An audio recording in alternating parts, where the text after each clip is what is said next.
السلام عليكم ورحمة الله وبركاته. اللهم صل وسلم وبارك على سيدنا محمد وعلى آله وصحبه أجمعين. طبعا يا جماعة، على كمية الرسائل اللي عمالة بتجيلي من امبارح وكمية التعليقات اللي بدأت تنهال عليا. عارفين انتوا في السنة الجديدة لما تبدأ الناس الساعة 12 يبعتوا لبعض رسائل؟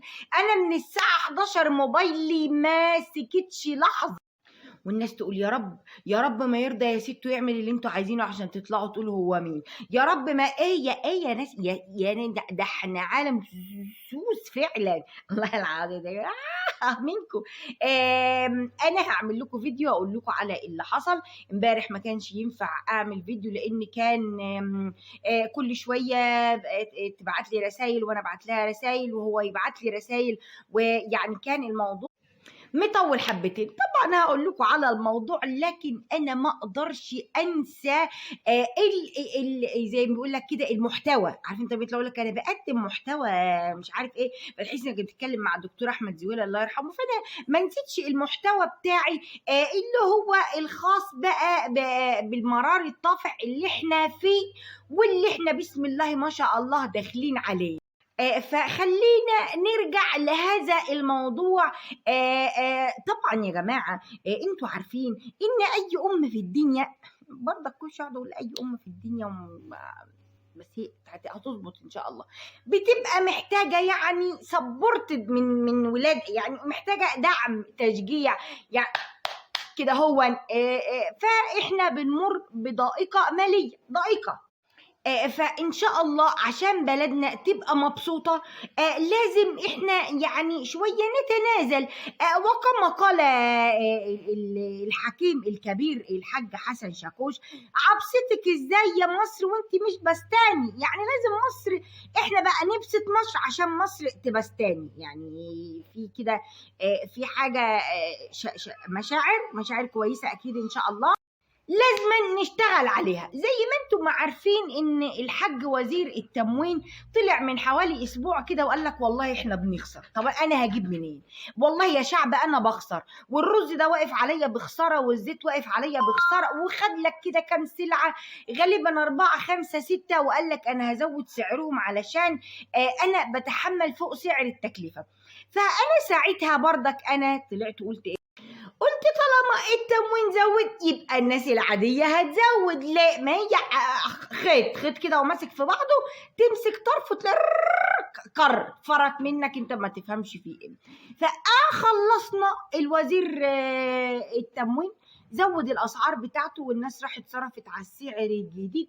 هوب 3 4 ايام اللي حصل كالاتي: كان بيجي لي يومات ده على رأي الشاعر الكبير حمادة هلال بن قوسين سبونج بوب. فايه اللي حصل بقى؟ ان الناس نزلت تشتري الحاجات من السوبر ماركت، اتفاجئت بالاسعار اللي كل حاجه مثلا زادت 4 أو 5 جنيه. الرز قال لك بقى زاد 4 جنيه، السعر السكر زاد حوالي 3 جنيه ونص او برضه في حدود 4 جنيه، زيت قرص الشمس، زيت الذره، كل انواع الزيوت الجميله زادت. عدس بجبنه، عدس اصفر، مكرونه، لسانه العصفور بقى، مكرونه فوتوتشيني، مكرونه توتوتشيني، حلنتيني، فلنتيني، كل الصحبه الجميله دي زادت. فالناس بدات تسال هو في ايه؟ كان في حاجه شاء الله. قال لك ده تعليمات جايه لنا لان اسعار السلع التموينيه زادت، اسعار كل حاجه زادت. فاحنا بقى زودنا اجتهاد شخصي بقى ما تفهمش من التجار. يعني حتى السلع الكهربائيه مثلا زي تلفزيون، زي تكييف، زي الحاجات اللي هي غاليه شويتين، اللي زاد فوق سعره 3000 واللي زاد فوق سعره 7000 لسعر التكييف الواحد، زياده عن السعر الاصلي بتاعه. احنا مش فاهمين فيه ايه. يعني احنا قاعدين كده. هو عارف انت لما تبقى في البحر وتلاقي الموج جاي لك من اليمه دي، فانت تنط تلاقي واحده تانية راحت لطشاك منها وانت مش فاهم في ايه. انت عمال بقى انت فرحان في البحر ويعني وعايش حياتك. لكن النقطه اللي انا بتساءل فيها هو في بجد يعني الدولار الى حد ما في السوق اللي هو العاديه، مالناش دعوه بالسوق الموازي عشان سمعت ارقام فلكيه ان هو في السوق السوداء وصل 42 جنيه. تخيل، انت متخيل؟ فانت متخيل حضرتك ان الدولار ب 42 ده الناس بتتحاسب في التعاملات بتاعتها.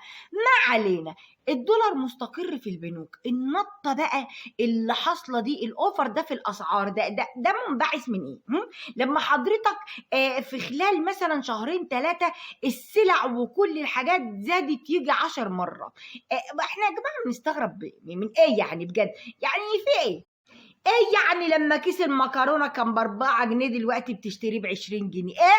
ايه 16 جنيه؟ هتتكلم مع امك في 16 جنيه ايها الجاحد؟ مش امك دي اللي شايلاك طول حياتك قاعد وامك شايلاك في البيت؟ ايه يعني لما كيس السكر كان ب10 جنيه بقى ب25 جنيه؟ ايه يا جماعه بتتكلموا في حاجات هايفه قوي.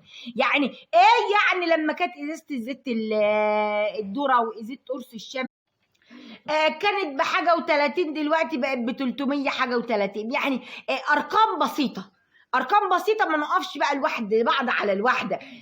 بيقول لك بقى بسم الله ما شاء الله كمان إن التوم طلع، وكيلو التوم ب60 جنيه. ده لو توم كروز أصلا مش هيبقى بالسعر ده. يعني لو سمحت اديني كيلو توم كروز هتلاقيه خارج لك بقى بعينه الملونة مش ب60 جنيه. تاخده معاك الباب بقى يعمل لك الأكل ويحملك العيال وكل الحاجات ده. في ايه؟ ايه يا مصر؟ ايه نعمل ايه؟ طيب قولوا لنا. يعني انا مش فاهمه، انت كحكومه هي دي خطتك؟ يعني انت لما درست كنت وزير مثلا، ولا درست بقى ايام ما كان بقى اداره اعمال ولا تسويق؟ المهم يعني عشان تعرف تعدينا من الازمه اللي احنا فيها دي، ما خدتش بقى في المنهج غير زياده الاسعار؟ يعني ما درسولكش غير الحته ده هي؟ يعني ما فيش كيف تخرج من الازمات مثلا كتاب كده زغنطوزي؟ كيف تدير الازمه؟ كيف تحل مشكله زياده الاسعار غير ان انت ترفع السعر؟ يعني والله اي حد يمسك بقى. يعني انا امسك وزاره اقسم بالله ما ملهاش حل بقى غير مثلا اصحى من النوم الاقي عجز في موازنه، اصحى من النوم الاقي مثلا هنا عجز في غلوا الاسعار، يلا غلوا الاسعار، هو شعب عبيط، يلا بسرعه. الخطط فين بقى والتكتيكات بقى دي فين؟ الحاجات المحنكه فين بقى؟ كل الكلام ده بيندرج تحت بند يلا نزود الاسعار، يلا نقضي اجازه سعيده ونشوف فيها رحله مفيده. في ايه ايها رئيس الوزراء؟ يا رئيس الوزراء يا حبيب قلبي، اكيد انت درست حاجه تانية تعدينا من اللي احنا فيه ده غير ان احنا نزود الاسعار. طب ما تطبعوا دولارات، اطبعوا دولارات بجد. بالك انت انا امي ساكنه في المطبخ، يعني في التعاون، المطبعه قبلها بشارع، طب ما بمحطه يا نص محطه. طب ما انا بفكر بقى ان انا وانا معديه عليها اروح المطبعه هناك بقى اطبع لي شويه فلوس اخدهم بقى ينفعوني في البيت ولا اي حاجه. سلام عليكم. لو سمحت لو تطبع لي 100,000 جنيه، لا خليهم اتمان، كل تمن الواحد او كل ربع الواحد، وحط لي بقى ب20,000 زيتون.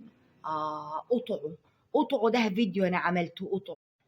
كنا ماشيين في حالنا وكنا بس انا من موقعي هذا احب اقول لكم ان الفتره الجايه، اشوف مش احنا داخلين على طين اهو، وانا دايما سودا واطلع اسود لكم العيشه كده واللي عايشينها. بس انا من موقعي هذا ودونوا الكلام ده، دونوا، اكتبوه طول ما انتوا قاعدين. الاسعار الفتره الجايه هتنزل. الأسعار الفترة الجاية هتنزل. ليه؟ لأن الحكومة بقت في خانة اليك، في خانة كش ملك.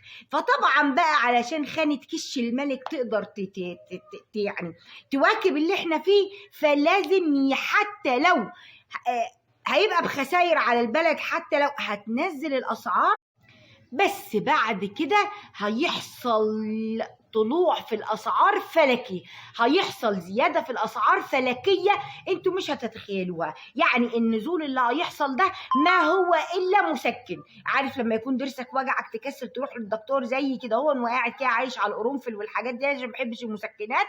ففي ناس بقى بتاخد مسكنات. الحكومه هتعمل كده، هترمي لنا المسكن، الناس تتسكن تسكت، تقوم علينا بالاسعار حاجه كده زي ضرس العقل لما يكون ساكت عليك وفجاه يقوم واكلك. نفس اللي هتعمله معانا الحكومة. فأنا يعني لو برضك أطلب حاجة كده بسيطة، يعني يا ريت يا وزير الوزراء تدور في الكتب عندك، دور. العالم مش وحش، العالم حلو للي عايز يتعلم. شوف كده يمكن حاجة تاني تعدينا من الأزمة، ها، غير زيادة الأسعار. يا ريت